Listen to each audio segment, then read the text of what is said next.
Good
afternoon. Welcome to SGPP Public Lecture.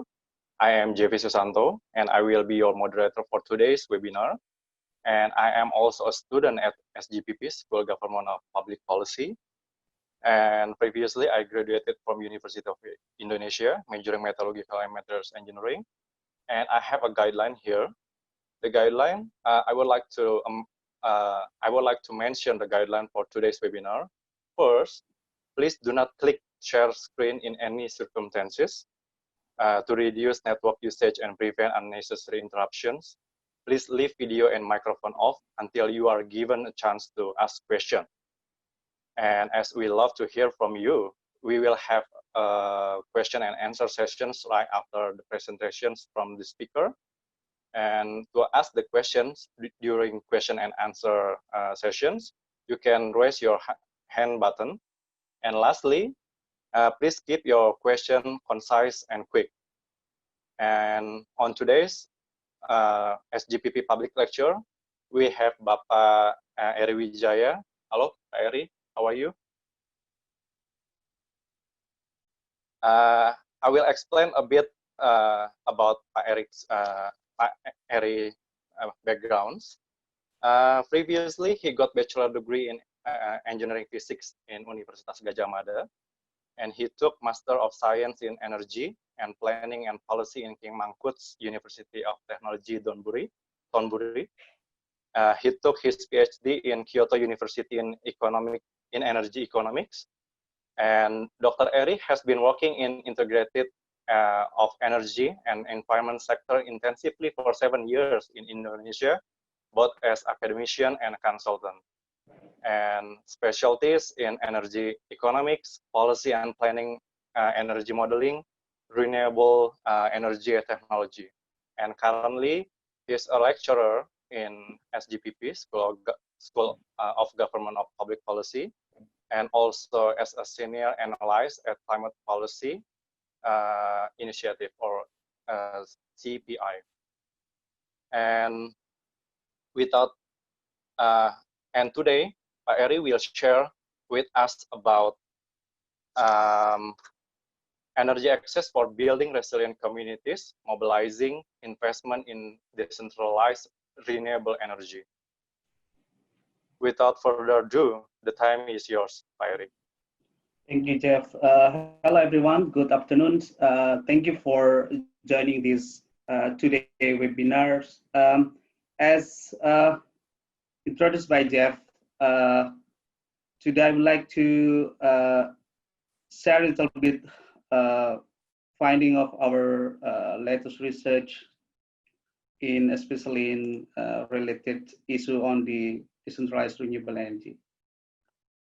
Please allow me to share the screens. Okay. So a few backgrounds. This study has been conducted before the COVID-19 pandemics.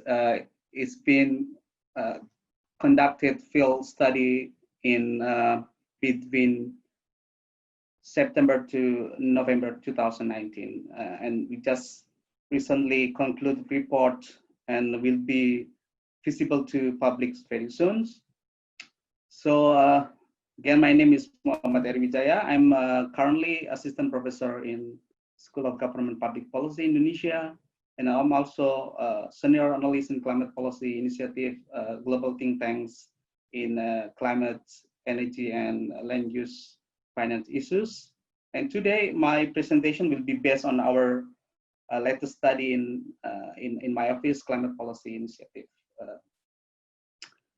Talking about rural electrification is really exciting recently because we heard that President Joko Widodo always says that the development should be started from periphery, which means the village, which means the border area is the starting point for development in Indonesia. But then if we look more, the economic growth of Indonesia still facing inequality and wealth concentration, mostly focusing in Java Islands, Sumatra Island, but still lack in eastern region of the country. As seen in some of data provided by Indonesia statistics, the poverty line in eastern Indonesia is still 19.1%, which is higher than, is almost double that, more double than the higher, more double than the national average of poverty nations. So one of the reasons why the economic development in eastern part of Indonesia still remains behind of the others area is the shortage of energy supply in that area.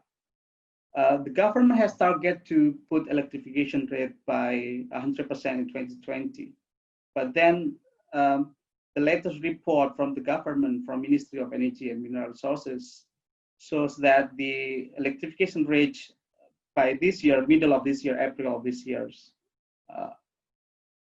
roughly about 99.5%, is almost 100%. But the problem has been debate of many of scholars that the government of Indonesia has no clear description about the electrifications, the meaning of electrification rate.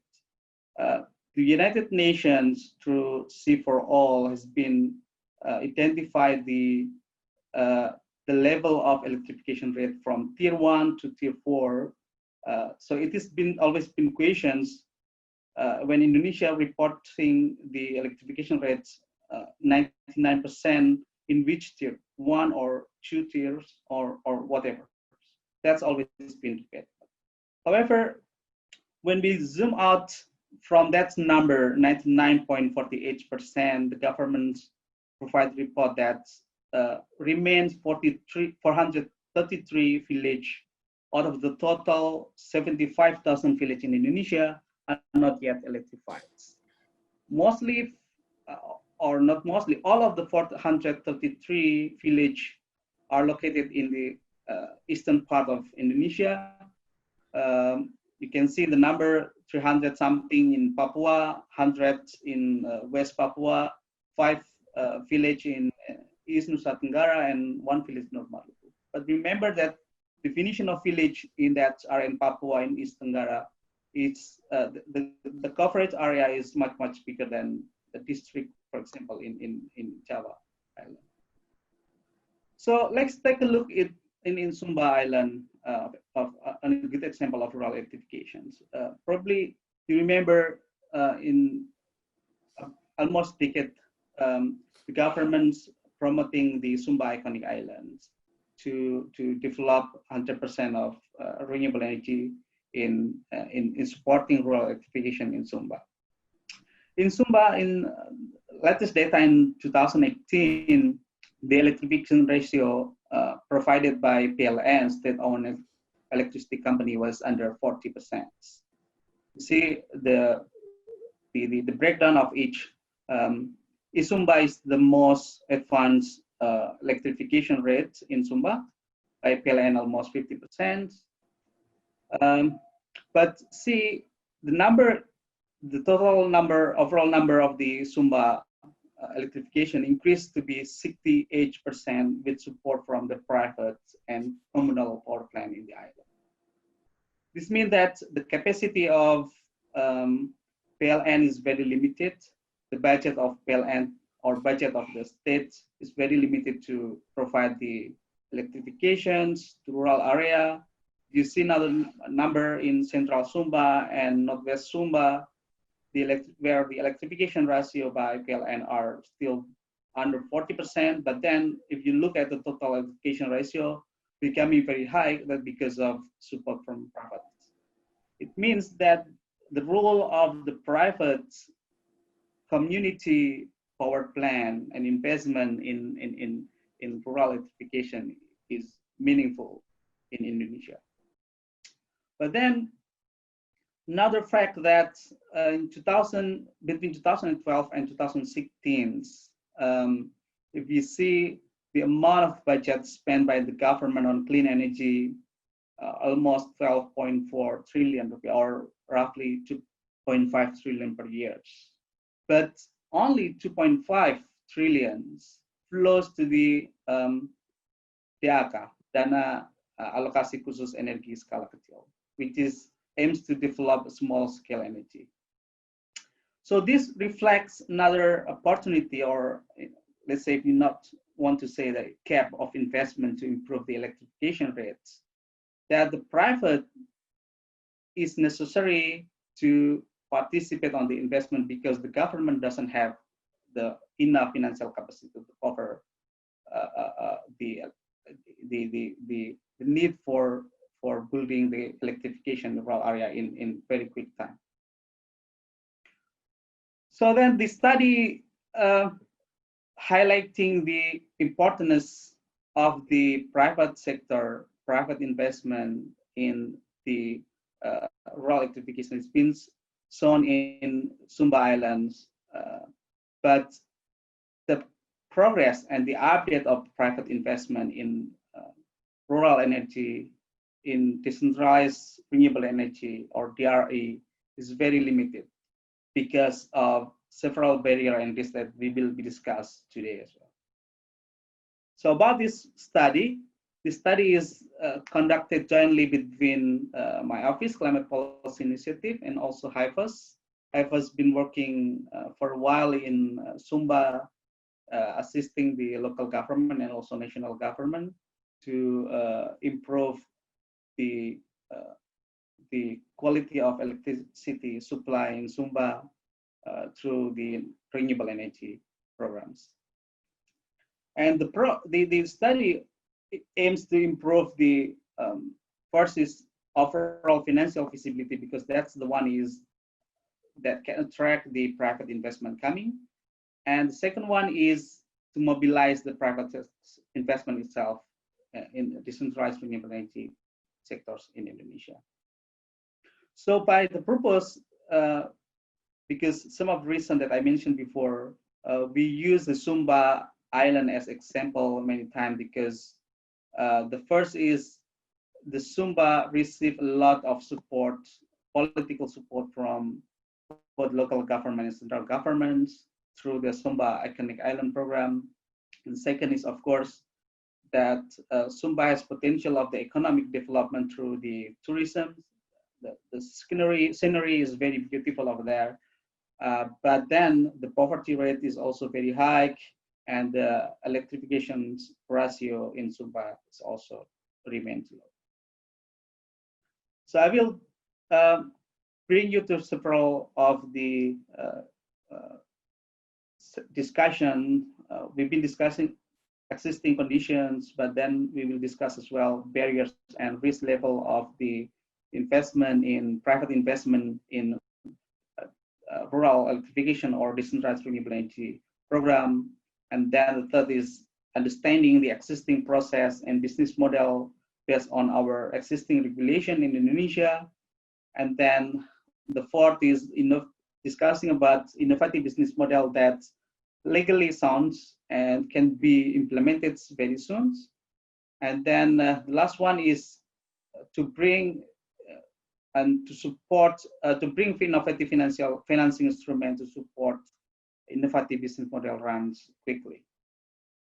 So let's move on to understanding the barrier and risk level of investment in decentralized renewable energy in Indonesia.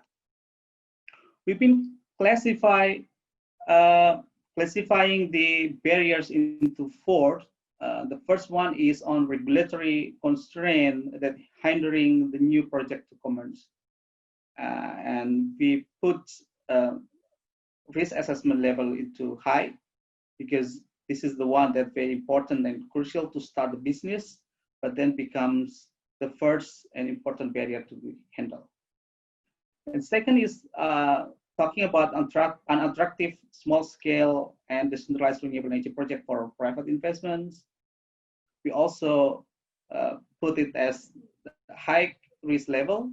And the third one is the lack of access to innovative financing from financial institutions. This is something that probably depends on the different investors. We put it at the medium to high level. And then the last one is the lack of financial instrument for financial or project risk mitigations. We put it also medium high. For this study, we've been using and collecting data from the local governments and also receiving support from the Ministry of Energy and Mineral Resources, because this study certainly will be used by MEMR to look at some approach that need to be done in order to accelerate the rural electrification in Indonesia. We also interviewing roughly about 6 big project developers in Indonesia that interested in investing their money to the rural electrification programs. So let's talk one by one. First, I would like to talk about regulatory constraint problem. So this is the existing regulation by the MEMR regulation number 38/2016, still used today to describe about everything about rural electrifications. The process here will start from the business entity to submit, business entity who interested to do business on the rural electrifications. That must be integrated from the production, supply to distribution, and transmission and distributions. And all of the business entity, private sector, must apply the business area proposals, or in Bahasa Indonesia is wilayah usaha. That proposal must be submitted to governors, but then there is a problem on that. The first problem is there is no clear manuals provided by the central government, by MEMR, to direct local governments, how these proposals would be received, how this proposal would be treated, and within the local government, provincial government, there is no clear entity or authority who will verify the project proposals. So that's the first one. So in different area, the permit from this business area proposal can go to the Dinas Energi. The other different area probably go to Dinas Penanaman Modal. So that really depends on the own regulation by the governor itself. Then from the governor, the local government side, it must be passed to the Ministry of Energy. But then there is problem here when using the when the business entity proposed to get the business area or wilayah usaha, they have to, if then they aims to use a subsidy from the government, there is a minimum area of license should be one district or one kecamatan. It is very tough and difficult to get one kecamatan in Indonesia that has no electrification at all. Probably we can talk about village level, as we've been discussed in introductions. still 433 village unelectrified. But then if we talk about district level, kecamatan level, it's very tough to get one kecamatan that has no electricity at all. Within the Ministry of Energy, the permit will be processed within 30 days. And of course, informally, Ministry of Energy will discuss with PLN as well to provide some recommendation. And then Ministry of Energy will decide whether the business area or wilayah usaha permit will be released or not. Also, there is another problem here in regulation that's not been mentioned, how long the business area permits or license been provided by government to the business entity. We're talking about technology of renewable energy. Of course, it has lifetime of each technology. Different technology has different lifetime. So it's very critical to see the permit, the license should be matched with the lifetime of technology. So to make sure that investment will be returned as expected. Next, go to the second barriers, an attractive small scale and decentralized renewable energy project for private investments. The first point is that the renewable energy development are available in small scale. This is the list of projects, power plant project in Sumba Island. We classified small scale if the scale is lower than 5 megawatts. So all in here in Sumba mostly are in lower than 5 megawatts, just except 2 power plant in Sumba that's reach 10 megawatts. If we look at the small scale here, if we look at the theory of the economy, the smaller the scale, the higher costs needed for investment per unit, and that imposed to the or impact to the cost of production itself, and in the end also affect to the return of the investments. So that's something that been very critical for the investment. They are not really interested on looking small scale of power plant because the return will be very low and slow. They are interested on the big scale of investments. The next is unlike fossil fuel generations where the cost of investments will not be very high in upfront, but then they have to maintain additional costs on fuel and maintenance. But for renewable energy, the high upfront investment is very high, but the maintenance is low and the cost of fuel is unnecessary because they harvest from the nature. This is one of example that we obtained from our survey to almost 10 major project developers and EPC of renewable energy in Indonesia. Different range of the power plant. This is a example of the solar PV investments. The higher investment costs on small scale solar PV correlated with low investment return compared to large scale. The cost per unit per megawatt of the small scale, let's say lower than 5 megawatt, 1 to 5 megawatt, is roughly about $901,000. This is except the energy storage, land cost, interconnection costs. But if you see, the biggest scale helps to declining the overall project cost per unit. The only cost that's quite stagnant is development cost probably. So if you can see here, the red one is photovoltaic model, the one that's very significant when you see different scale, and the green one is inverter, the purple one is balance of system structure, the yellow one is balance of system structure, and the dark blue is others, while the gray is development cost. So total EPC cost will be from blue to red, but overall will be total project cost. The next is about low return of investments.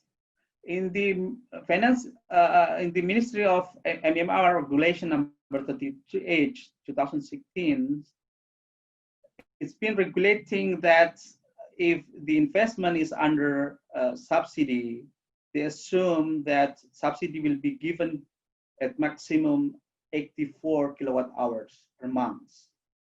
So this is equal to 450 volt ampere in a regular household in Indonesia. So it's been classified as under subsidy of the government. So we did a simple financial model calculations for integrated off-grid solar plants. It's required about to power about 200 households. It's required investment about 3.8 billion rupiah. And the electricity consumptions, we assume 84 kilowatt hours per month. And then the government will subsidies around 220,000 rupiah per month, while the household itself should pay the remaining about 34,000 rupiah per month.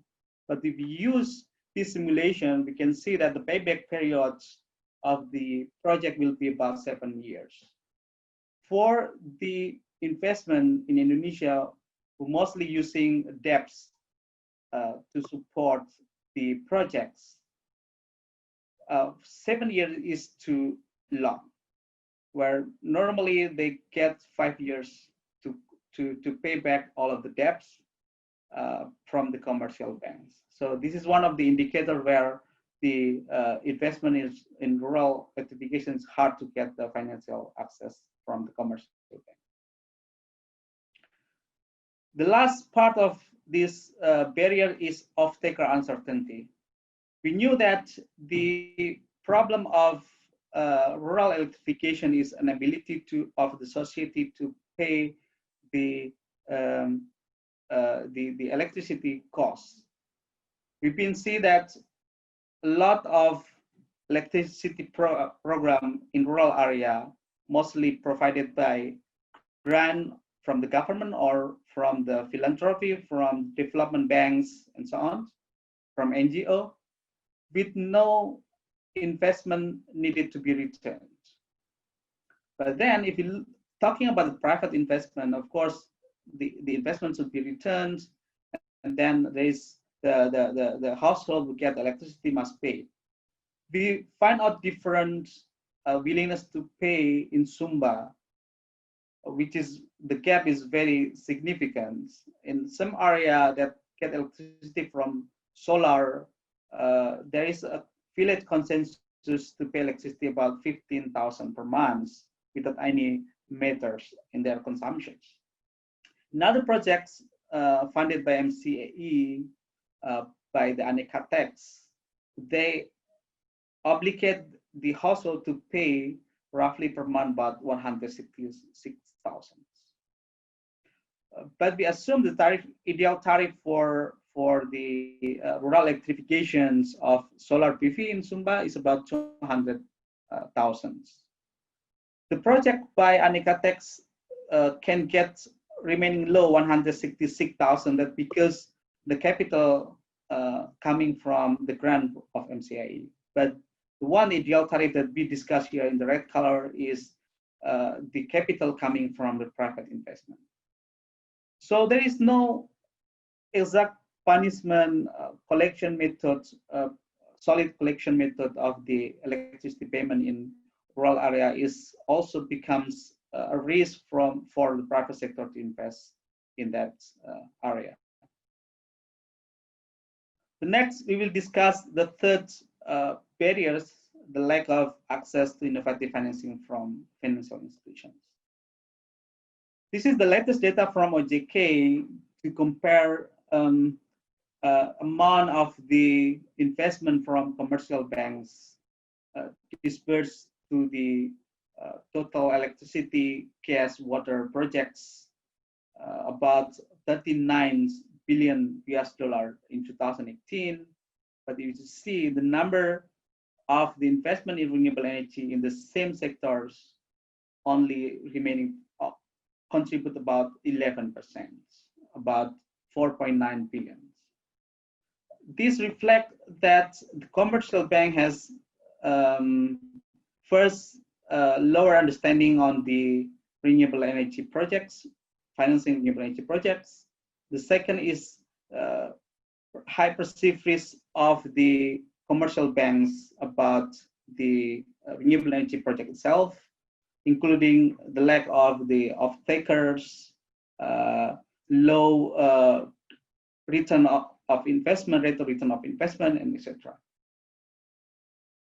The next, I will talk about high interest rates for commercial loan services in Indonesia. If you know that the commercial loan in Indonesia been declining for last 5 years, quite significant. The data from Bank of Indonesia shows that the rate of interest rate of the commercial loan in Indonesia declining for 12.5% to 10%, still double digits, and government still try to push this to be lower than 2 digits. But if you compare the interest rate in our neighboring countries in ASEAN, mostly like Vietnam, Philippines, Thailand, Malaysia, they've been successfully keep that interest rate since 2015 under double digits. This is something that's been difficult because in Indonesia, most of renewable energy projects, most of the project, commercial project, infrastructure projects, for example, trying to, let's say, trying to get or to see the cost of funds. The cost of funding in commercial bank is very high, but if you see better in the next slide, the ratio of financing instrument for the renewable energy project mostly coming from the debt. Next, I would like to talk the last barriers, lack of financial instrument for financial of the project.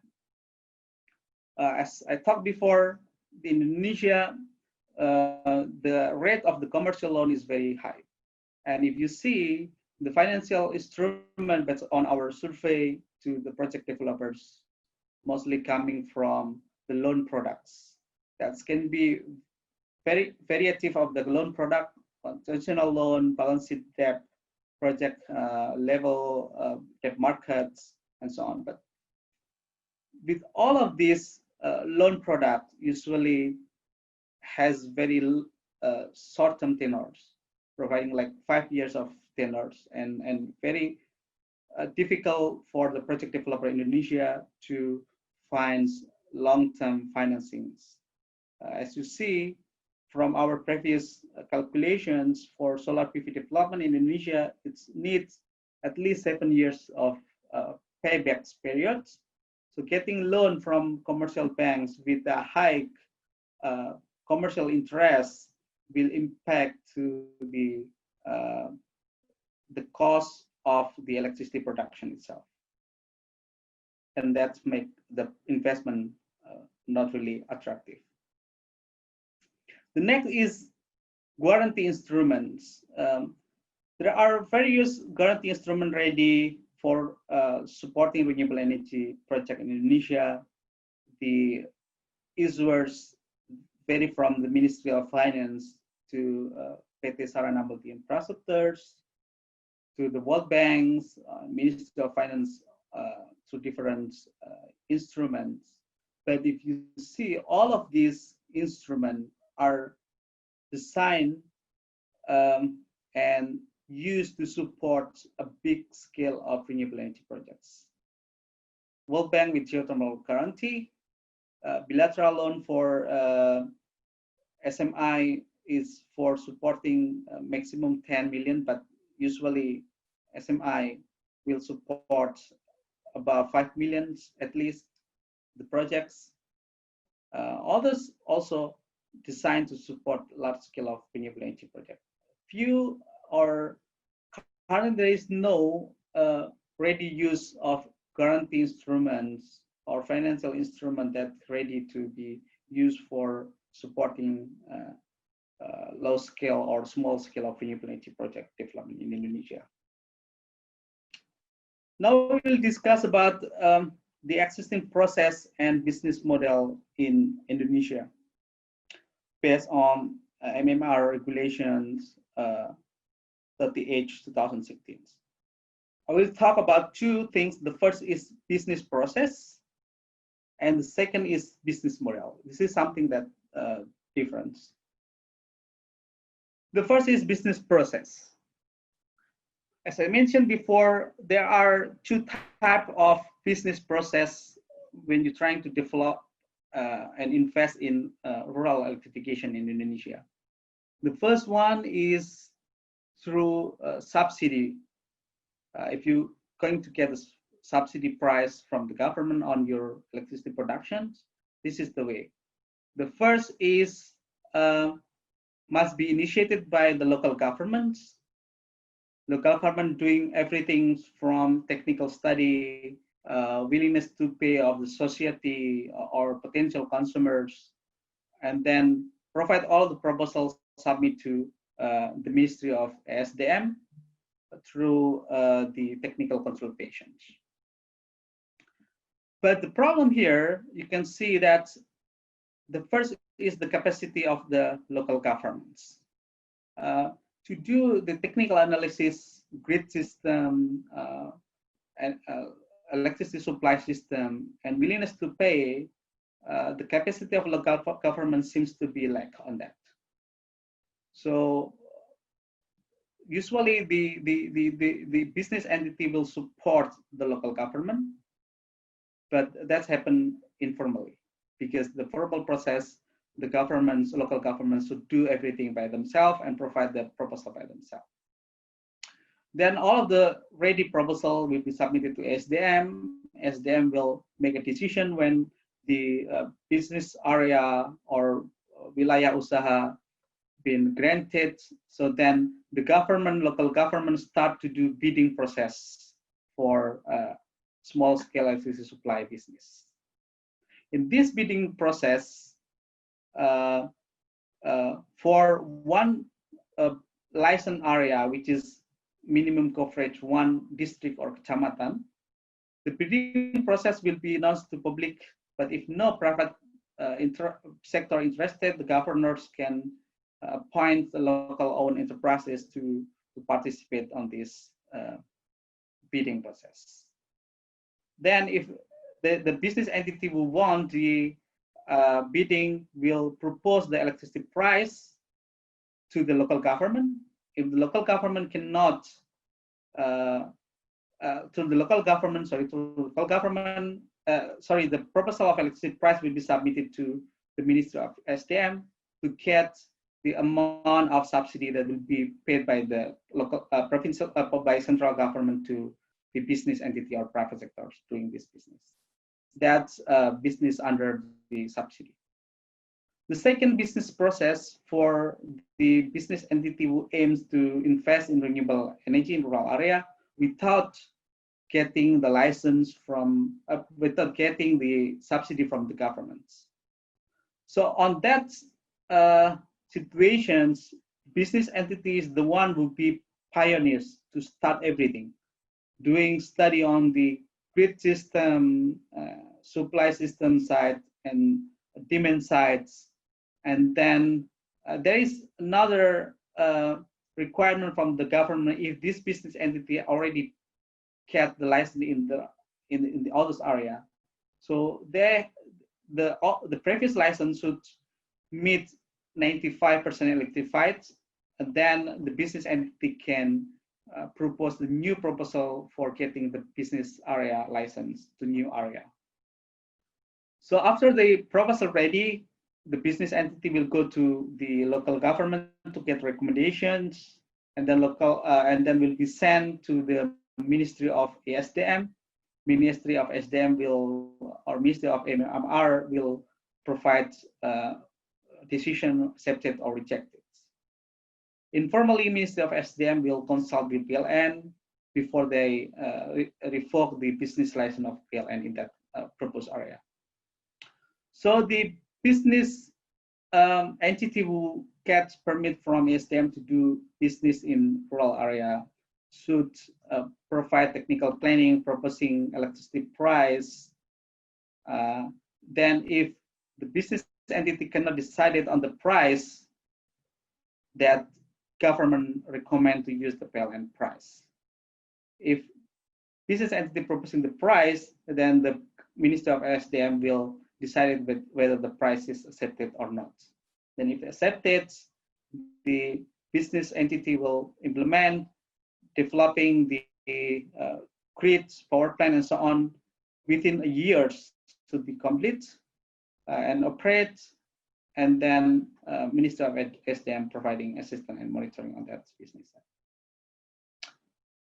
Now we will talk about, after understanding the business process between two subsidy and without subsidy business process, now we're trying to understand the business model of the existing, based on existing regulation of the rural electrifications. Using subsidy, because it is using subsidy, the project company, of course, internally they will raise the capital through commercial debts or through the project sponsor, usually 70% through projects, 30% through project sponsor or 40%, and then remaining coming from the debts. So it would be a 30 or 40 debt to equity ratio. And this project company will develop power plant and the grids, and then providing service of electricity to users. And then users will pay the electricity based on the subsidy rate of 450 volt ampere price. And then the remaining costs of the operation will be covered by the government, and government has its own formula mentioned in the regulations. But through all of this business process using subsidy, there are some of the business model constraint that cannot be or barrier that cannot be addressed. The first is regulatory constraint. To operate like this, it's very hard for a private sector to get the license. The first is because of the incapability of lack of capability of the local government to provide or develop the proposals, and second is to find the business area that minimum one district, one kecamatan that without electricity from PLN, and the next is a reluctance of PLN to release the business area. The second is on the small scale barrier. Still, the project that's been offered here is very small. So that will be effect to the high cost of project company.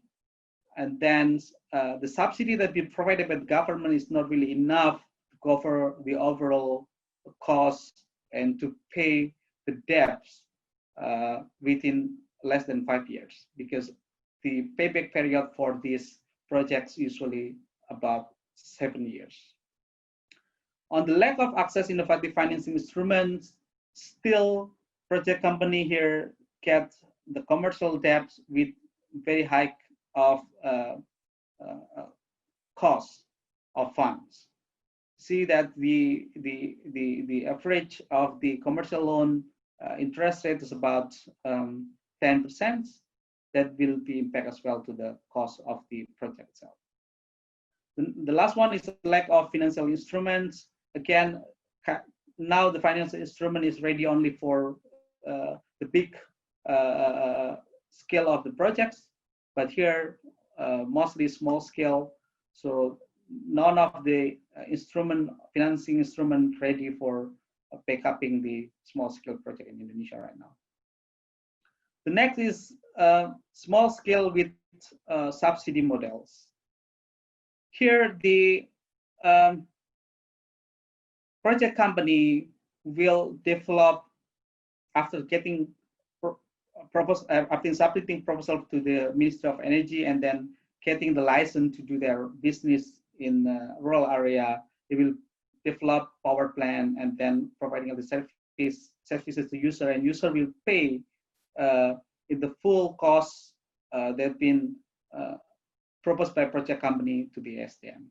So under this scheme, still all of the barrier on the investment in rural energy cannot be addressed, both on the regulatory permits still become barrier, and then small scale, this is still small, and then of taker risk will be higher in here because the users in rural area has to pay in the full payment to the project company.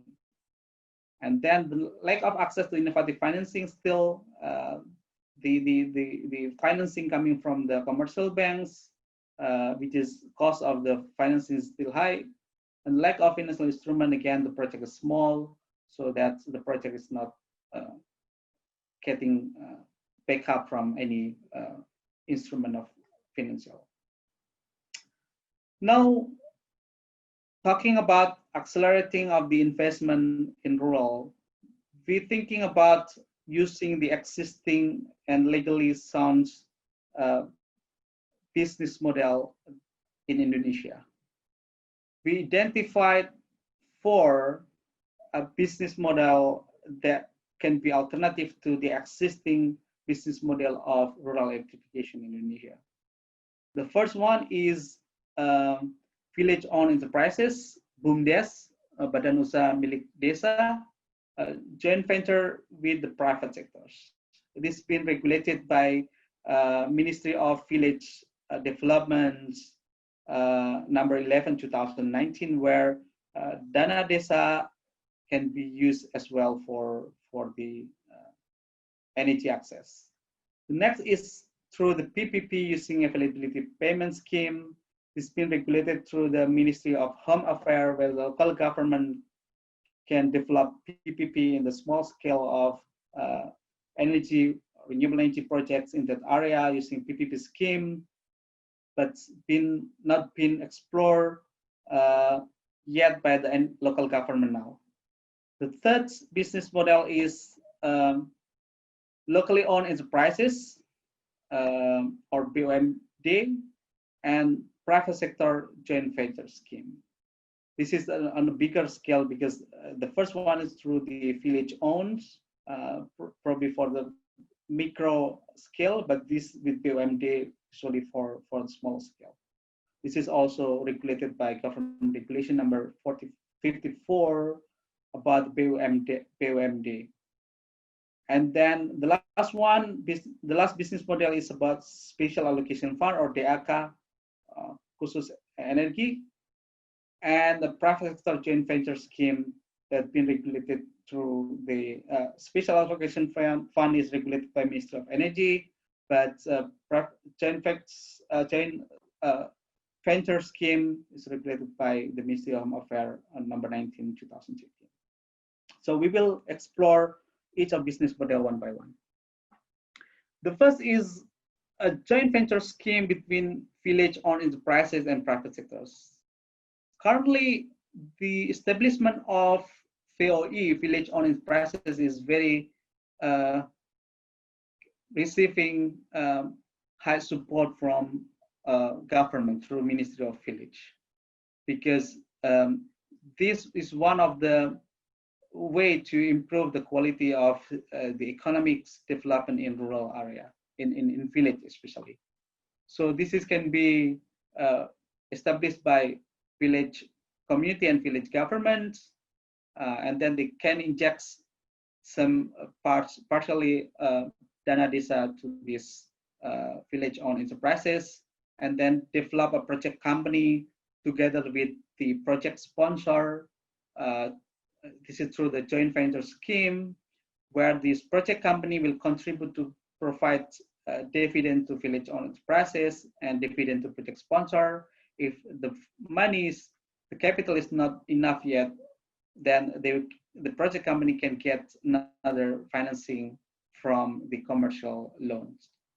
So the project company will develop the power plants and then providing services to the users, rural community, and then rural community will pay the electricity payment to project company. So some of the benefits to address the common barriers in the rural electrification business, as we mentioned before, is that the project company can help to reduce, let's say, the project company can help to avoid the off-take risk of the of the investment, because the project company owned by local village enterprises, and the people who are operating these village-owned enterprises, knowing the culture, best way to collect the money from the community. Of course, in terms of the scale, that still can be very small, but in some of the barriers under the small scale and decentralized renewable energy project can be addressed through this model. Another opportunity to address the barriers is on the lack of financing instrument for financial project risk mitigations. So through the injection of the dana desa on this project company, the need for long-term financing is not really necessary, because the village-owned enterprises put the equity, and then equity can be returned to dividend, and it takes very long to return. And risk can be divided between village-owned enterprises and project sponsor. But there are some components of the barriers that cannot be addressed. The first is on regulation. Of course, even though this through the village-owned enterprises and regulated by Ministry of Village, but then still the permit must be obtained from Ministry of Energy. That's to pass through long way of the process. And the next is access to innovative financings. Still, if the project company needs additional capitals, they have to get from commercial bank, which is the cost of funds still relatively high compared to other countries. Now we talk the second business models that can be alternative to the existing business model is through PPP, public-private partnership using availability payments. So the local government or local BUMD, business, local-owned enterprises can act as project owners, and then they can submit this as a PPP projects to sectoral ministry, and sectoral ministry will have technical assistance. And then the PPP, because it's been agreed PPP through the local parliament, then according to Ministry of Home Affairs regulations, the availability payment must be allocated through the local state budget every year. Then the project owner can open the bidding to get the project company that can build, operate, and maintain the power plants. The project company will receive availability payment from the local governments. Here, the project company will receive availability payment through the PPP contract, and the project company will not receive any electricity payment from the users, because the user will pay electricity payment to local government or BUMD that acts as the project owners. And then the project company, of course, they can raise their capital or equity from project sponsor or from lenders. They can hire the contractor to develop the power plant, or they can build by themselves. So in this scheme, almost all of the barrier can be addressed.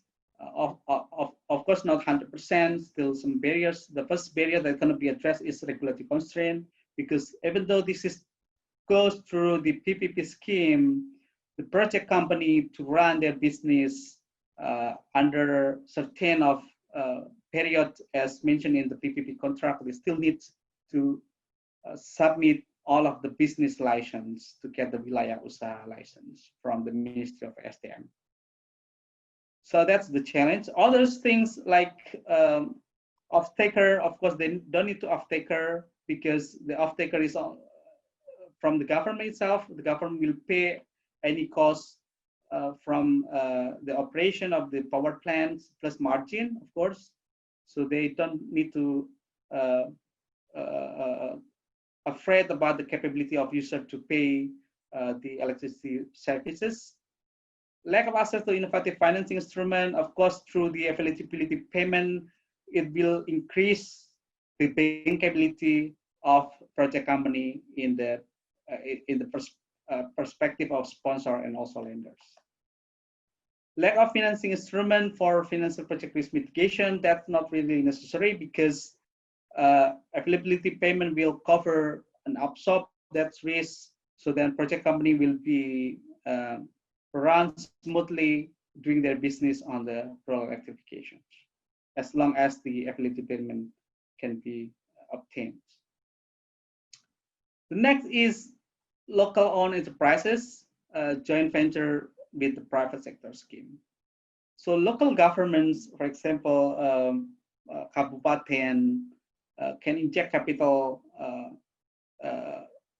injection to the local owned enterprises or BUMD, and then this BUMD, usually BUMD has limited capacity to do business on the electricity because electricity business is away from their core business, or they don't have enough resources to handle that business. So local owned enterprises can work together with private sectors, develop a joint ventures to run a business on power plants and power system.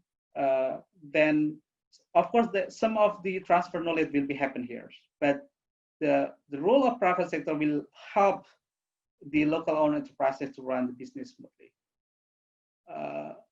So the project sponsor get the dividend equity as well as the local enterprises. But if they need additional funding, they can get debt from the lenders. And then the joint venture get develop power plant, power system, providing electricity services to users or society and the community pay the electricity to these joint ventures. Still, there are some of the business risks that cannot be addressed by this business model. The first is regulatory constraint. By the way, all of these joint venture must submit permit to the Ministry of SDM, except the local government already get and submit the proposal to local government, and then they propose these local owned enterprises to run the business. So anyway, the business permits would be submitted to the national government, central government, and that takes significant time to get the license. And the second is the lack of financial instrument for project risk mitigation. Still, this business model sometimes need a backup because the risk of the off-taker still there, and then they also need some backup in front of the lenders to make this joint venture become bankable. The last one is business model of special allocation funds and private sector joint venture scheme. So this actually a semi-grant process. Central government through Ministry of SDM and Ministry of Finance will allocate dana alokasi khusus. This has been regulated in Ministry of Energy, MMR Regulation 36 2018 on the DAK small scale energy. They will provide DAK to local government, and local government required to develop local power plants, small scale power plants. Of course, they will hire the APC. But so far, the problem of this DAK is that after the project's been integrated on and COD, the problem on the operational side. So a lot of example of this DAK DACA projects been stranded because the operational become a problem. There is not enough capacity from local governments, from local entity to handle the renewable, the maintenance and operational of the power plant.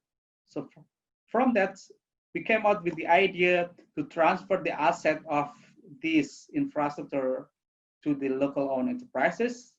Of course, that's not the end, because you know that local owned enterprises has limited capacity as well to operate the power plant. They don't have enough resources, so that's why they need to engage with the private sector through the KSO cooperation agreements.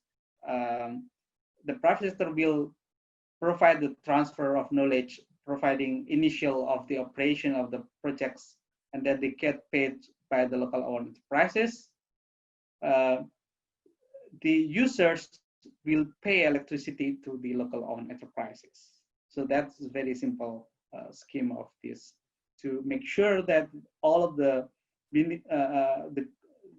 grant through the DACA can be operated sustainably.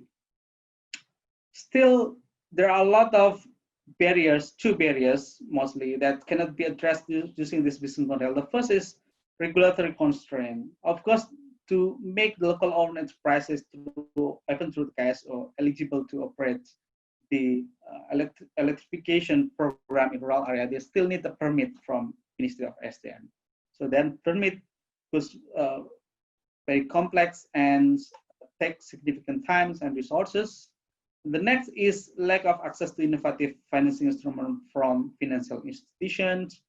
Sometimes the payment is not happen regularly, so private sector is the one who first should get their own capital to operate power plants.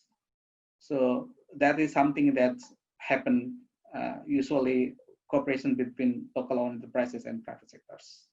But all those barriers can be addressed, like the need of the capital, because the for developing the infrastructure, because that's already been allocated by the grant from local for central governments to local governments, and then so this new entity will not longer need a big capital to do that. So this is a short or a brief explanation of how to get the special allocation fund. I will skip this one, you can read it later. I would love to share this presentation as well. So now we're talking about innovative financing instrument. We know that the business model is the core or basics of private investment to ensure that their business can be sustainable and get enough returns. But then you see that there are most of the business model cannot address completely all of the risks. Of course, we're not talking about policy risk, because that's not part of the businessman things to be handled. But all those risks like off-taker risk, risk of getting access to financial loan, and so on.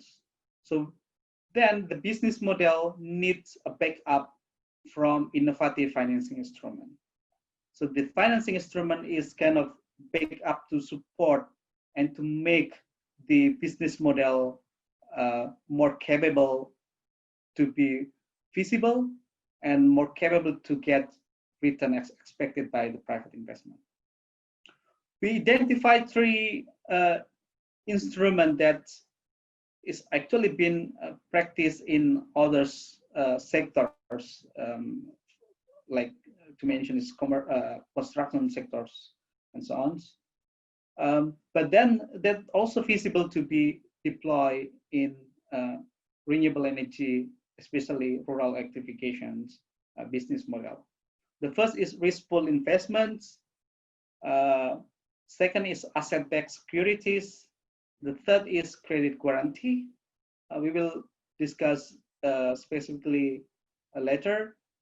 Risk pool investment can cover financial risk, as well as the asset-backed security, credit guarantee can cover the financial and project risk. Source of funds can be vary from venture capital, private equity, commercial bank, institutional investor, and so on. So let's talk one by one. The first is risk pooling investment scheme. One of the biggest barriers or problem on this rural electrification is about scale.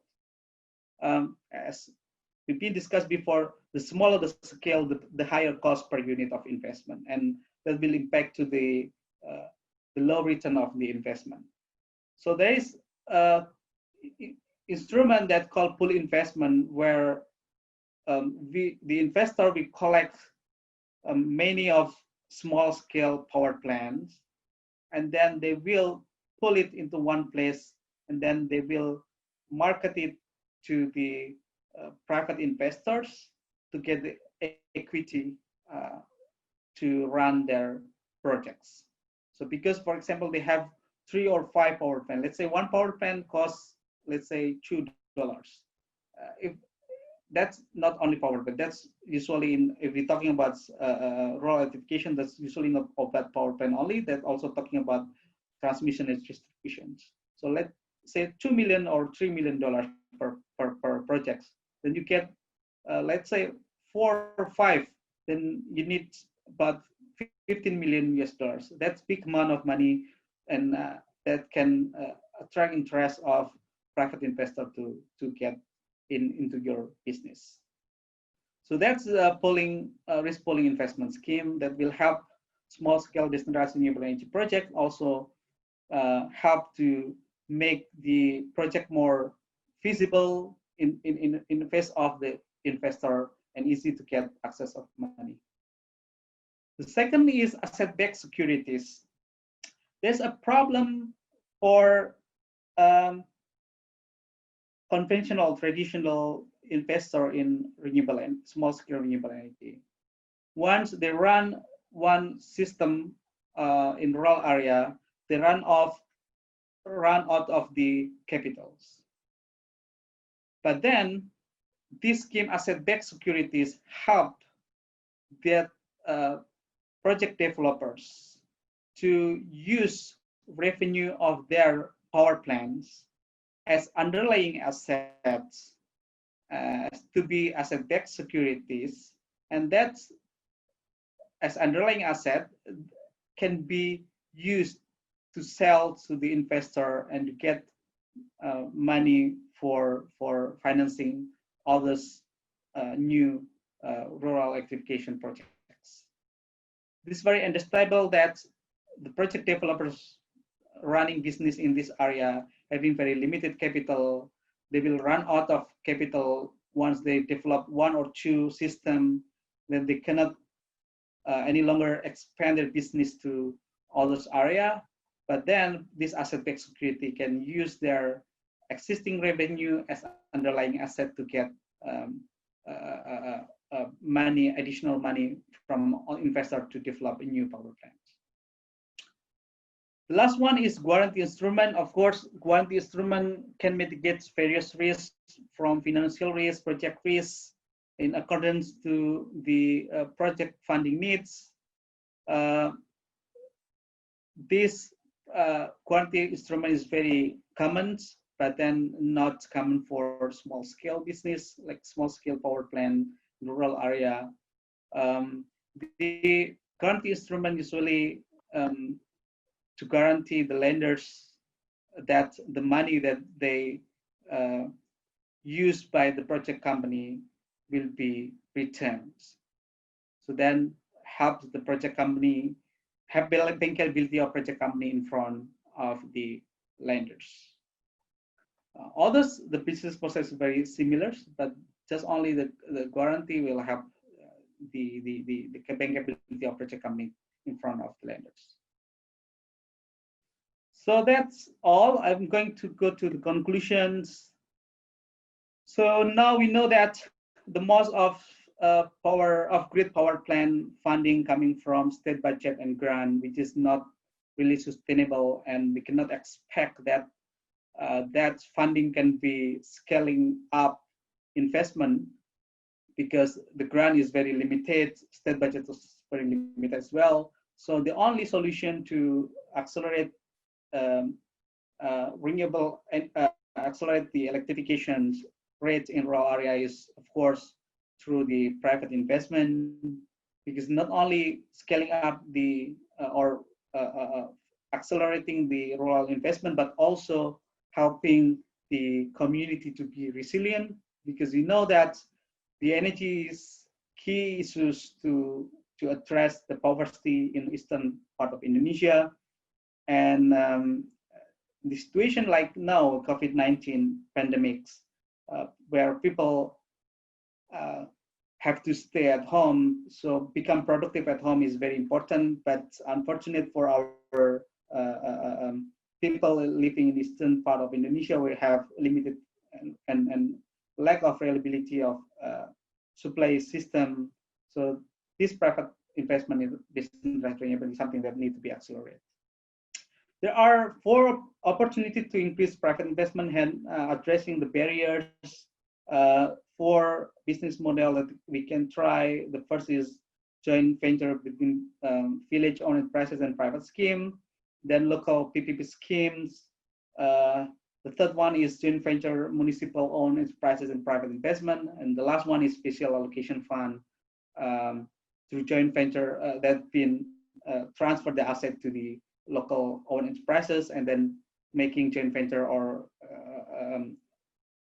joint, let's say, joint operation agreement with the private sectors. But then from 4 of the business model as alternative to existing business model required active support from local government through injections of capital. Can be through the APBD or can be through the using of the dana desa, because that's permitted by the Ministry of Home Affairs, Ministry of Village regulations.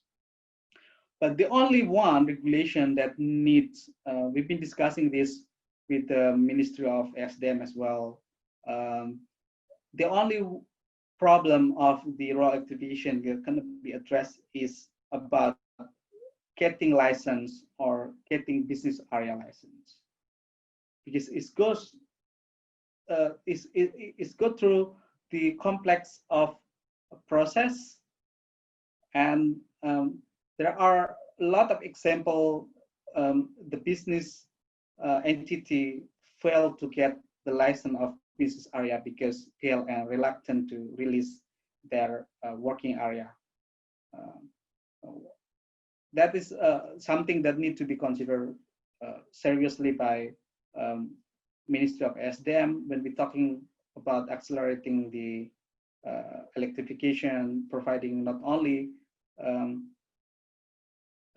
electricity but also reliable system of the electricity in the area. I think that's all my presentation today. I would love to have a discussion about this. I will return to you, Jeff. Thank you. Okay, thank you for sharing with us, Pak Ery. That was a great presentation. And now we would love to hear from the audience. We have several questions from, wait a second, from Dedi Haning. Dedi Haning, he was asking about slide 13. The systems have no BSS cost component, and please answer it, Pak Ery. For slide 13, the system have no BESS cost component. Yeah, we probably put that component to others. The DSS probably part of the balance of system electrical. Can you provide more description of DSS?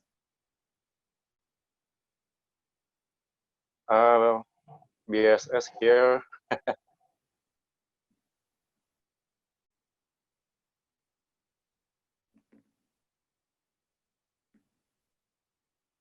maybe Daddy, could you elaborate more about BSS?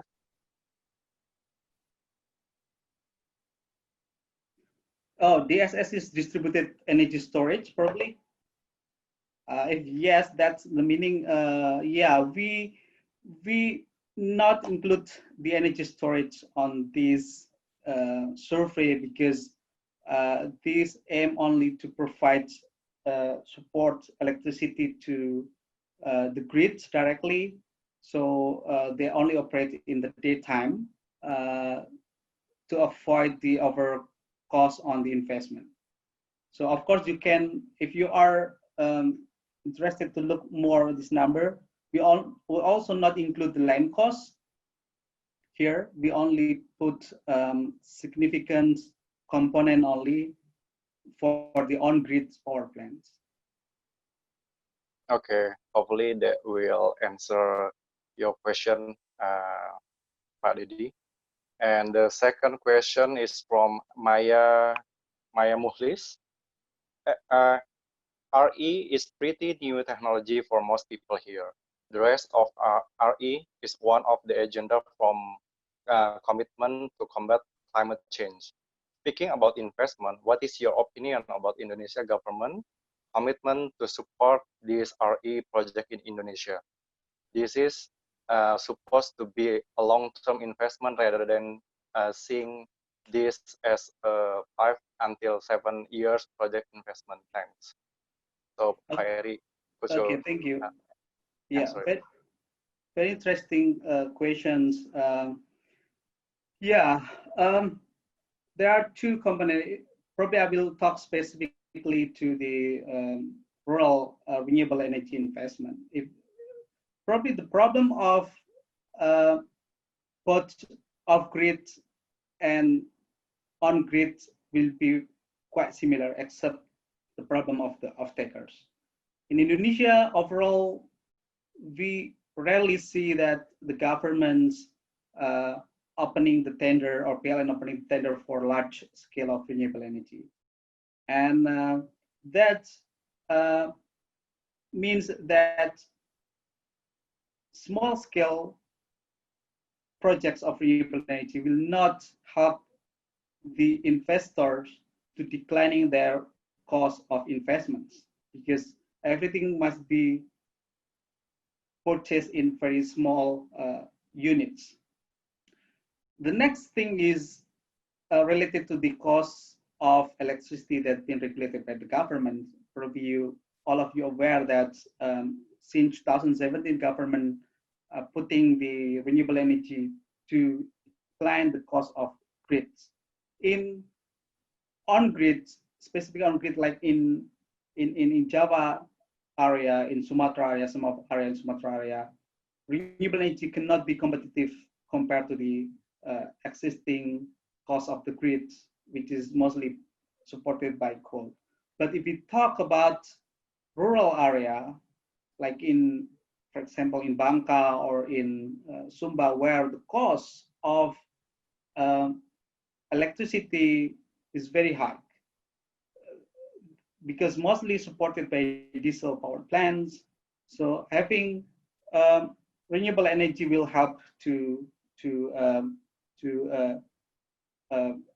declining the cost of providing electricity. But the problem here, again, with the investment of private sector in small scale, although the cost of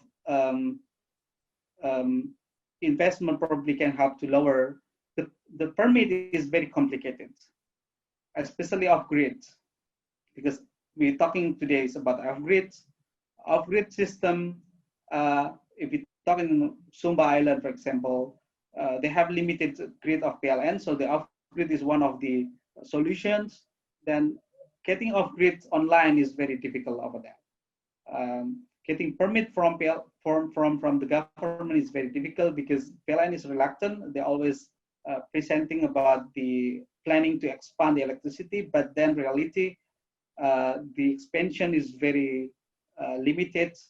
That makes the sustainability of system there is not yet strong enough. So I think there are two paradigms here. The first is on the side of on grids. That's good. So if we're talking about rural area on grids, that's very good because that will, the investment on small scale will have small scale renewable energy will have declining of the cost. But we're talking about off grid, that's totally different because off grids doesn't connect directly with the costs that been regulated by the government, but off grid will stick to the cost of investment based on the subsidy price that's been provided by the government for 450 volt ampere households. Okay, thank you, Pak Ery. Hopefully, it will answer the question from Maya, please. And now we have a question from Jabez. Maybe you can unmute the voice, Jabez. Go ahead. Yeah. Thank you so much, Jeff, for the opportunity. And this lecture is very insightful for me because I have the same interest to develop a business in energy field.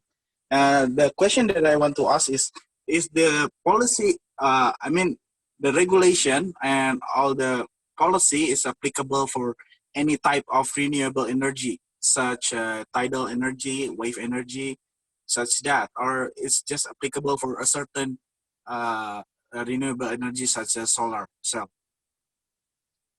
Thank you, Jabez. Okay. Thank you, Jabez. I think the business model that we propose is fit for all of the type of technology because in the end, defining the revenue of the investment is really important, and revenue of investment in this off-grid business is defined by the government and need to get approval from the government. So the business process for any particular technology will be the same as we present today. So there is no matter about different type of technology. The business model will be relatively similar. Probably the specific risks will be different for different technology. For example, if you are working on the solar PV investment, probably risk on the supply chains, but in terms of operations, I think you will get the same revenue as other type of technology. Okay. So probably the regulation will regulate about the energy generates and the energy cost, right? So the government will count the energy cost. Do you have any idea? Have you ever assessed about the tidal energy, because we are our nation is maritime, and there is a plenty of the wave energy that available to, and I think there is no technology of tidal energy yet in Indonesia. I think there is a consortium of the Austrian energy in Indonesia, supported by UK governments. I forgot the name, led by the ITS. They are planning to piloting that project in specific part in Aceh as well. I'm not really following that issues, but yeah, the fact is there is no tidal energy that commercially applicable. Oh, okay, I see. Okay, thank you so much, Pak Ery, for the insight. Okay, hopefully it will answer your question, Jabez. And we have also the question from Nugraha here regarding wide gap of the tariffs and ability to pay in the East. Did government has instrument and or subsidy management mechanism to obtain an equality tariff? They're probably talking about this one, PPP. Can you repeat it again, Jeff? Yeah, regarding wide gap of the tariff and and the ability to pay in the East, did the government has the instrument or subsidy management mechanism to obtain an equality tariff? Yeah, so if I present here the subsidy, yeah, this is the scheme business model based on regulation, existing regulation to get subsidy.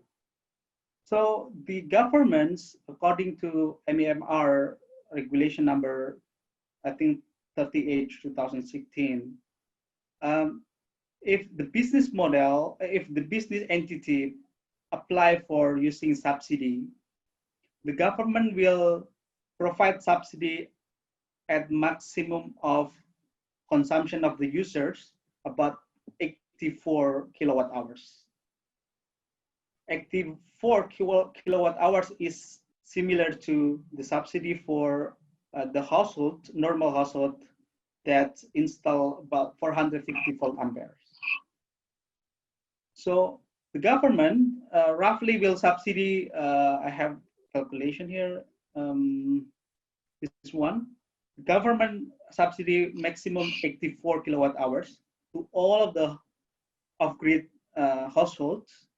And then if more than 84 kilowatt hours, so the people have to pay by themselves. So if the people consume less than 84, then the government will subsidy approximately about 226,000 per month that will be paid directly to the consumers. That if using the scheme of the subsidy. But what happens if the business entity doesn't apply for the subsidy? Still, they have to calculate their own price, but the decision to get the price to be online, to be applied to the society, need approval from the ESDM. So this is something that also become uncertainty for the business entity, because again, getting right price is really important for their cash flow of their entity. But the government will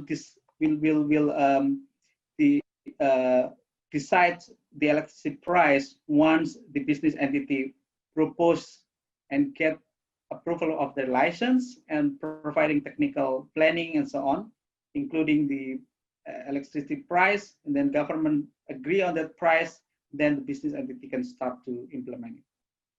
So on this, a bit tricky because different area, different technology can have different electricity price.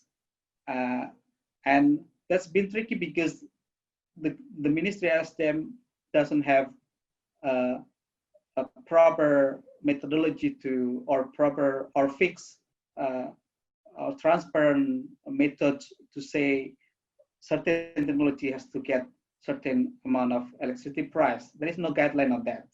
So it's a little bit tricky. Okay. Hopefully it will answer your question, Pak Nugraha. And we also have a question from Mbak Isipia Piani. You can unmute your speaker, and then you can ask the question. Okay. Okay. Hi, Pak Ery. I have, hi, Pak. Actually, I have 3 questions from you.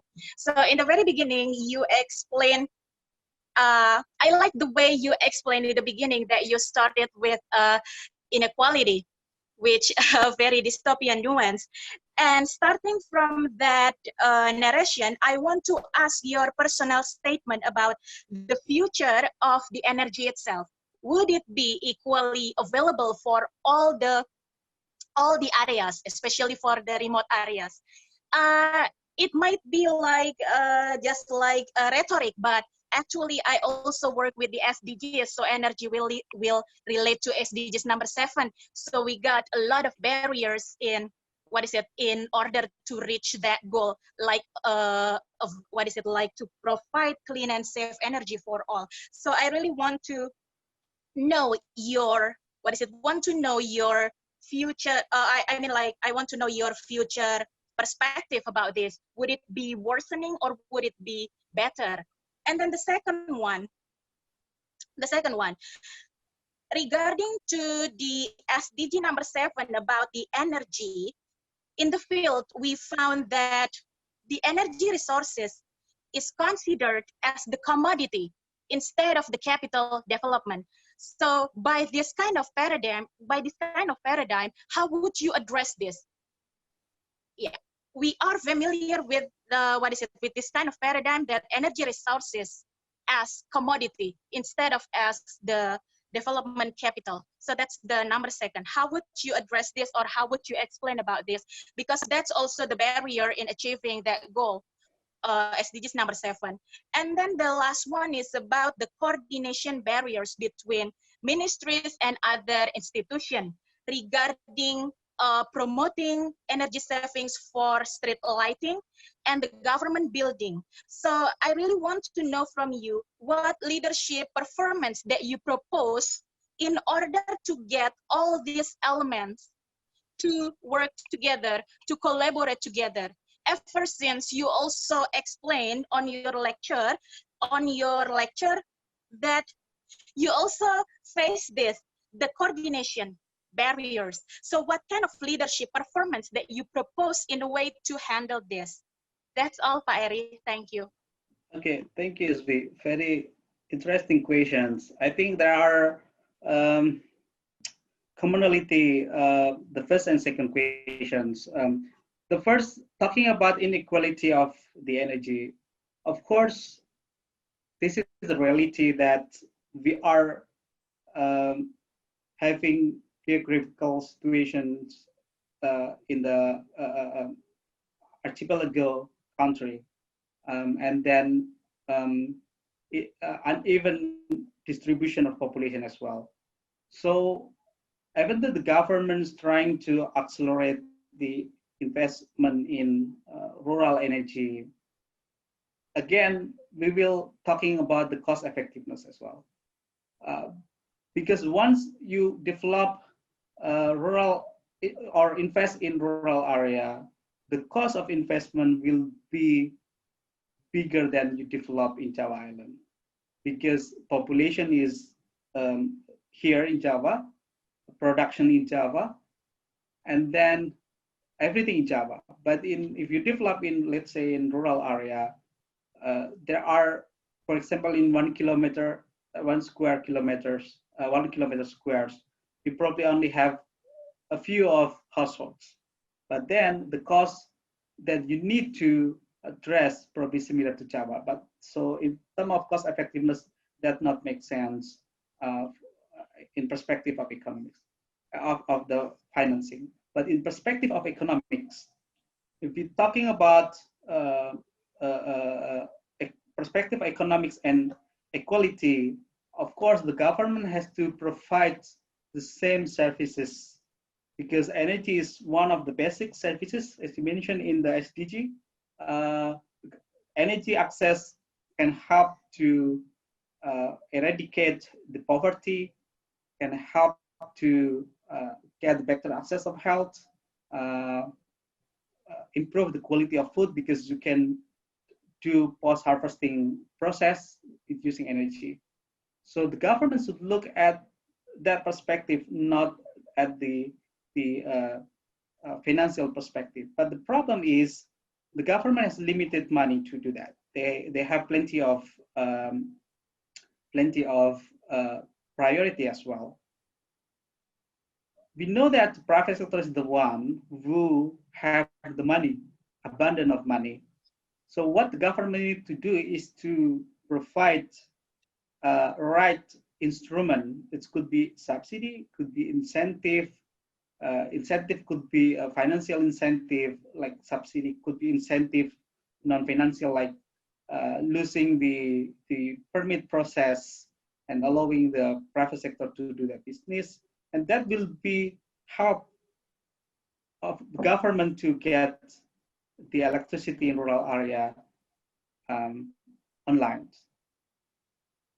The problem is like some of the private sectors who want to invest in rural area, on the production sides, waiting the access of the energy. So it's kind of chicken and egg. Energy first to be provided or production facility first to be provided. But then we should start developing the energy access for all of the people, because energy access is not only about the production.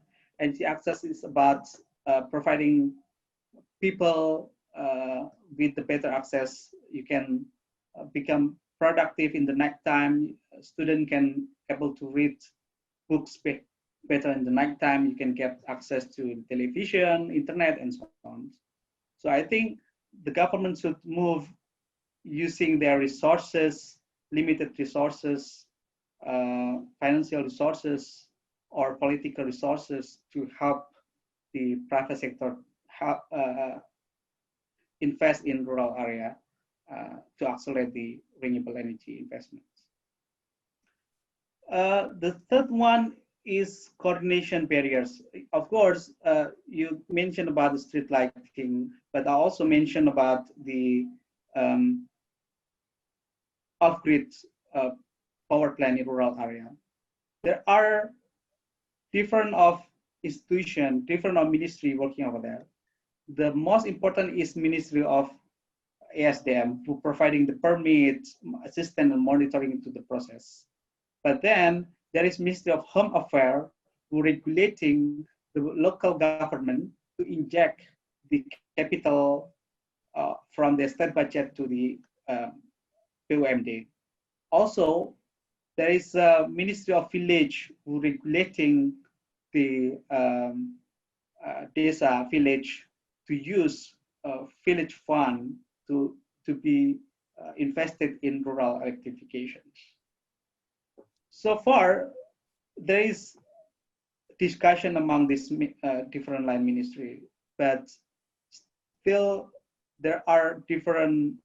If you read the regulation between Ministry of Village and Ministry of SDM, probably there are different perception. Ministry of Village say that to use village fund to develop rural electrification, you need not to have any permits from the government.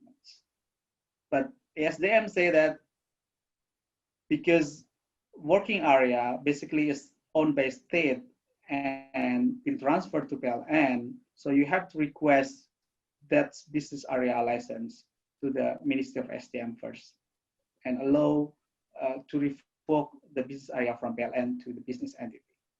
So this is something that still a big homework within the government itself, discussing how different regulation can be synchronized each other, can support each other, because certainly we see in alternative business model that the opportunity to provide electricity in rural area is not only the area of Ministry of SDM, but with the help from other ministry to provide proper regulations on the capital injection using dana desa and so on, will allow to accelerate rural electrification investment in the rural area. This is something that a big homework still. And I hope that Bappenas can help to coordinate this, because Bappenas is now also thinking about rural electrification as part of mandate from President to start development from periphery area. Thank you. Okay, thank you, Pak. Okay, Thank you, Jeff. Bais, yes, my pleasure. Hopefully it will answer your question. And we Yes. have also the question from YouTube, from Ajis Pusakantara. He is asking about, for the business model number 3 and 4, is it possible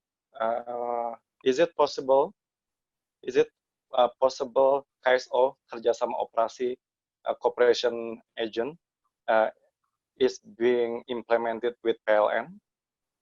Yes, Ery. Okay, thank you, Mas Aziz. I know Mas Aziz is working very intensive in this area. Yeah, cash-out with PLN is very possible in that way, but our topic of study is more focused on the off-grid sectors, because we see that PLN has limited capacity to expand their grid to rural areas, especially in Sumba. They've been struggling with this situation with financial capacity and allocation from central office. So then our studies really focus really focus on how the off-grid can be sustainable. If you're talking about on-grid, as I said before, probably will be more feasible because renewable energy helping, let me revise it. Renewable energy in rural area can help to lowering the cost of the grid itself. And we know the grid cost in Sumba is relatively high. And if you get 85% of that as on the latest government regulation on the price of the renewable energy, so then your project will be commercially feasible. But the problem is that the PLN in rural area usually has limited grid capacity to absorb renewable energy projects. So this is why we really focus on off-grid, because off-grid is something that can help as well PLN to expand their grid without waiting the capital from the central.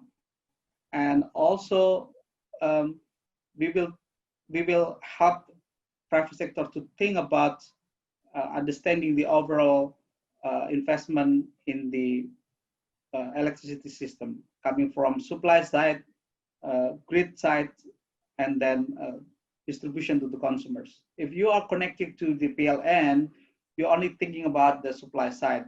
We do not need to thinking about the demand side and distribution side. That's something that attractive for the private investment, but not really powering the rural electrification, because again, the grid of PLN is very limited, and they also worry about the capacity of the grid to absorb the renewable energy in their system. Okay, thank you, Pak Ery. Hopefully, it will answer Mas Aji's question. So basically, is it okay if we have 3 more questions from now? Because due to the time. I think that's okay. Okay, we have the question from yours. Is there success story from another country has been 100% implementing of renewable energy, good renewable energy created by local communities without government or investor intervention? And the last question is, how much budget plan needed for one renewable energy equipment for one household? A very good question. I think we have some of good story in Indonesia as well, where the community able to handle without any interference from the private sectors. Probably you can refer to what Bu Tri Mumpuni did with IBK, where they get money from philanthropists and then they invest and then helping the society to understand how to operate, maintenance, and manage the system, developing the cooperative to manage the overall system, and then collecting money from the user community itself, and then using that money to use for maintenance and operate the power plant, and then they run very smoothly. But there are also a problem about the community. I will not say that the community are always bad. Of course, Bu Tri Mumpuni and others having good example. I think Mas Aziz has mentioned before has good example of how cooperative handling the renewable energy system. But for most of community in rural area, electricity is something new for them.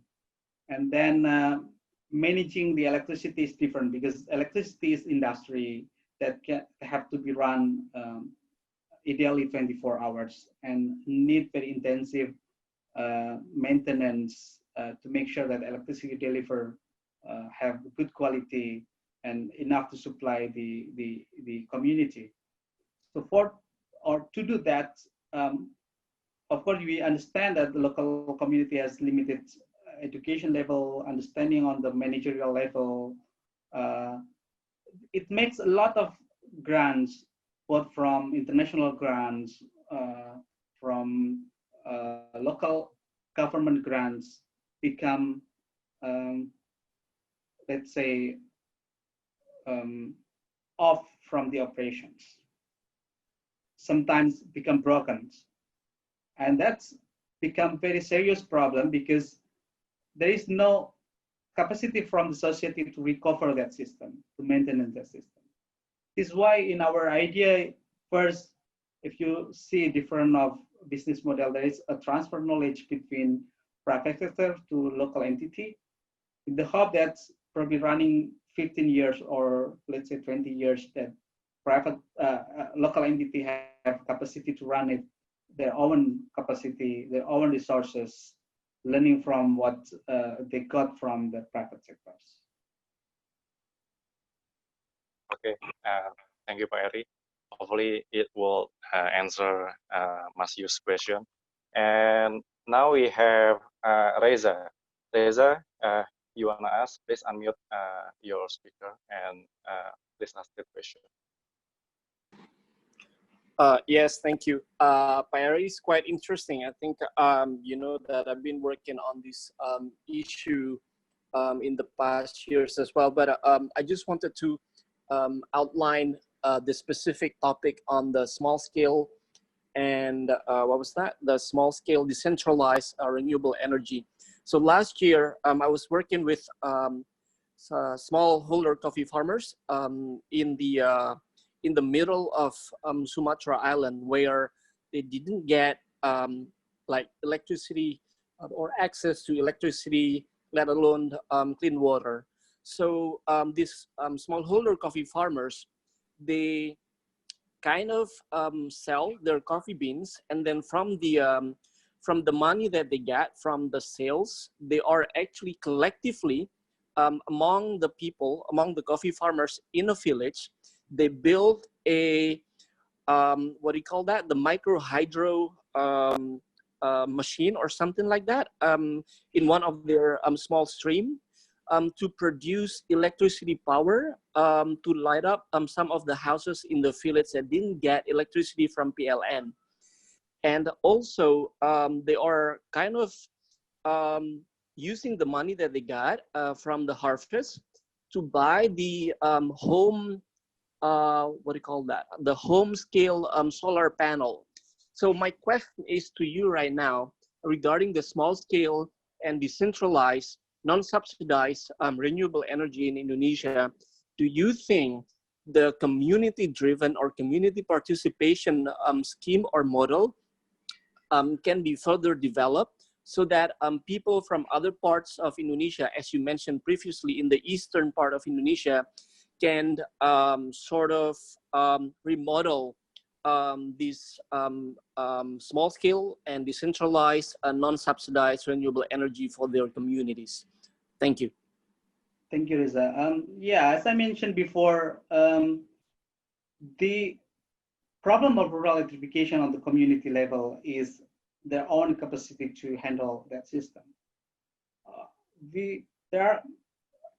The one that you mentioned in microhydro, probably because of the community have the capacity to handle it. But a lot of story about rural electrification handled by community in Sumba been stranded because of the incapability of the rural people to handle it. They don't have technical capacity to repair the panels, to repair the system. They don't have knowledge about the electricity system. They don't have knowledge about the managing the money. And this needs a while to transfer the knowledge, to train them, to educate them about the system, managerial, and so on. One of example, a big example, I've been investigating with the ESDM that one of the BUMD in Sumba getting support from SDM 1 megawatts of biomass power plants. But yes, they have company, BUMD, but they don't have people to operate it. Even they don't have money to operate and pay the fuels. So this is something that been seriously need to be considered when we talk about rural electrification on the community level. The first what need to do is educate them, train them with the capacity, not only a technical capacity, but also managerial capacity. And that takes a while. It cannot be just only a year, 2 years, probably 5, 10 years. It takes time. So the purpose here in the study is to bring private sectors to transfer knowledge, let private sector do the first professionally, and of course, in the local agreements, they can use the local resources, be trained by themselves, and then later on there is a transfer knowledge of that. So in the end, the community base can also have better knowledge to maintain, operate power plants. And the important problem, the important part of the rural community power plant system is to make sure that the money they got from the electricity payment can be used to maintain daily of the operation power plants and able to fix when there is a big troubleshoot on the engines.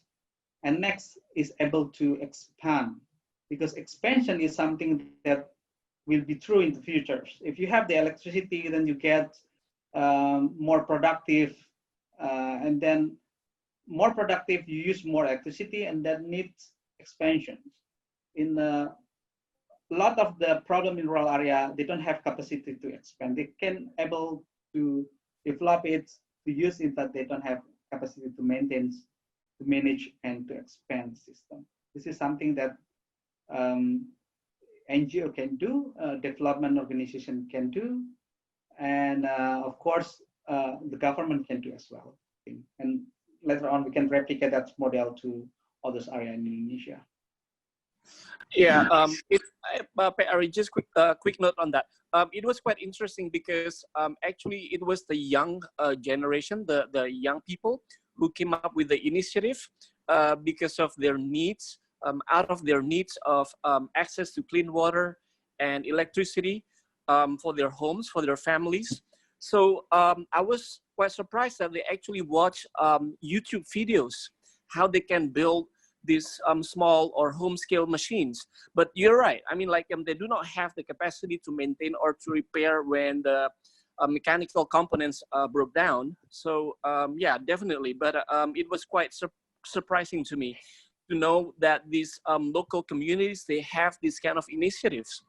Thank you. Thank you, Riza. That's very interesting. Yeah.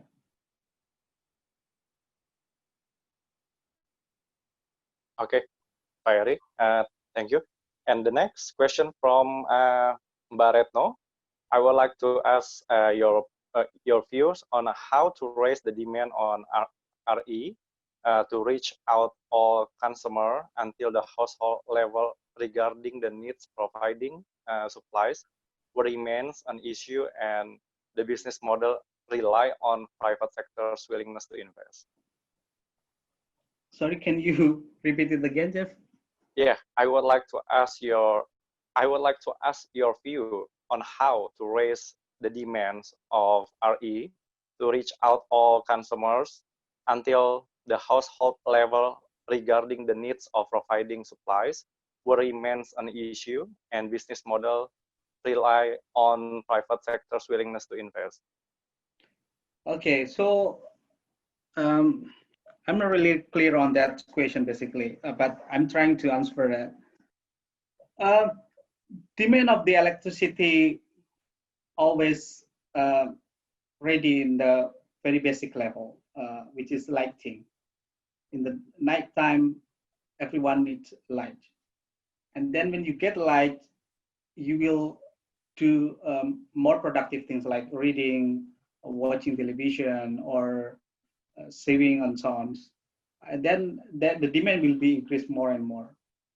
When you become more productive, then you get more income. You buy more luxury things for your comforts, and by then the demand will be grow over time.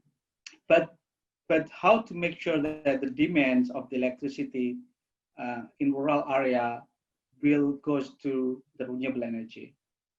We see for decades rural area getting electricity mostly from diesels, and diesel being transported from one place to other place. It can be storage, but we think that the diesel, the first one is not environmentally friendly.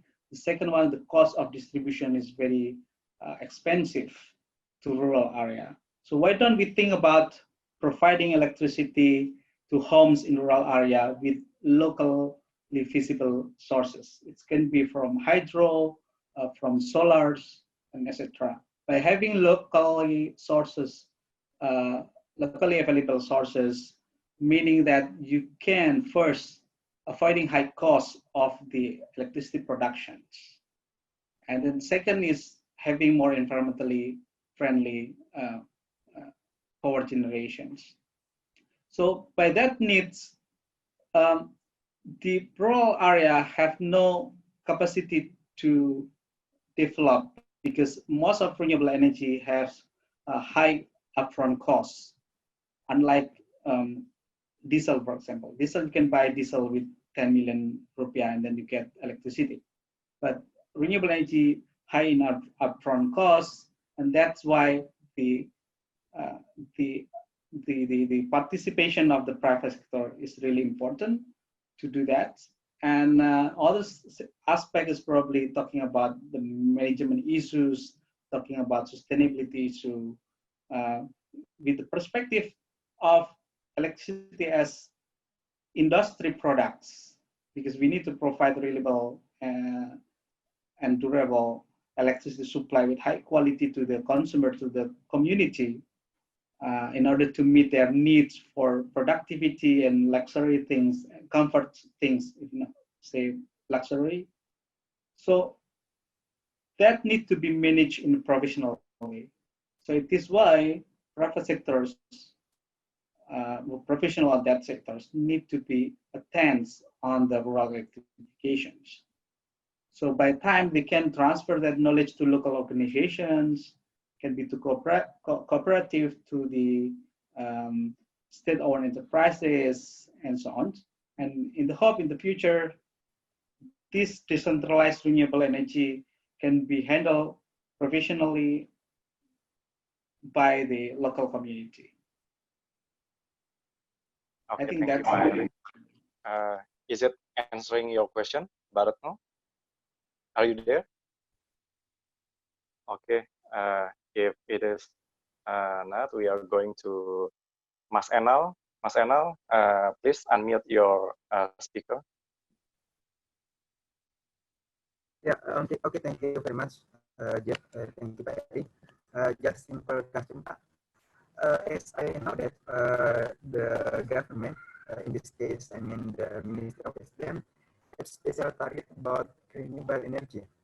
That in 2025, they predict to achieve 23% in implementing renewable energy. So the question is the target can be achieved? If can, how the concrete way that has been done until now, and if not, what's the big trouble except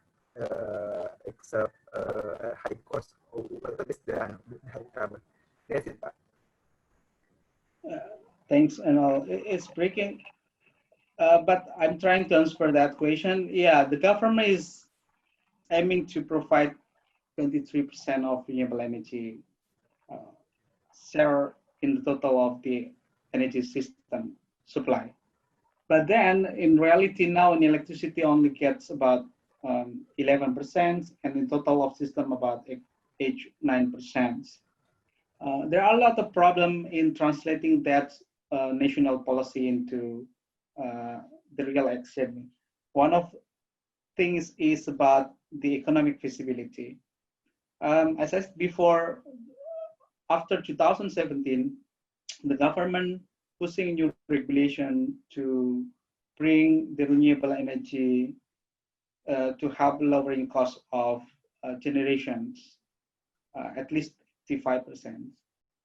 So by that, renewable energy in Java Island, where the most densest and highest electricity consumptions, we know that the cost of generation in the grid is about 5.6, 5.5 cents per kilowatt hours. So how come the renewable energy with new business models, new supply chain can compete directly to get that number? And especially government only opening for small scale tender of the renewable energy. So after 2017, I think the progress has been very slow until now. People still discussing about to get feasible and bankable price of the electricity. So the progress has been very slow. Not really sure in 2025 we can get or achieve 23% of it. In the hope that government, but the situation is very difficult right now. Government is putting priority for economic recovery as the highest one after hitting by the economic recession because of COVID-19 pandemics. So probably cheap energy still becomes the priority of the governments. Getting the good price of renewable energy probably will take a little bit longer than expected. Okay, thank you, Pak Ery. Hopefully it will answer Anna's question. And how many minutes still left, Pak Ery? Is there any possibility for us to answer two or one more question? I think one more question can be good, yeah. Okay, one more question. This is come from Jacob. Thank you for your explanation, Mr. Ery. How about using crowdfunding to finance renewable project in Indonesia? Do you think there are some projects here in Indonesia already financed by equity crowdfunding? Yeah, very good question from Jacob. From Jacob, yeah. Good question, Jacob. Been practice in Europe,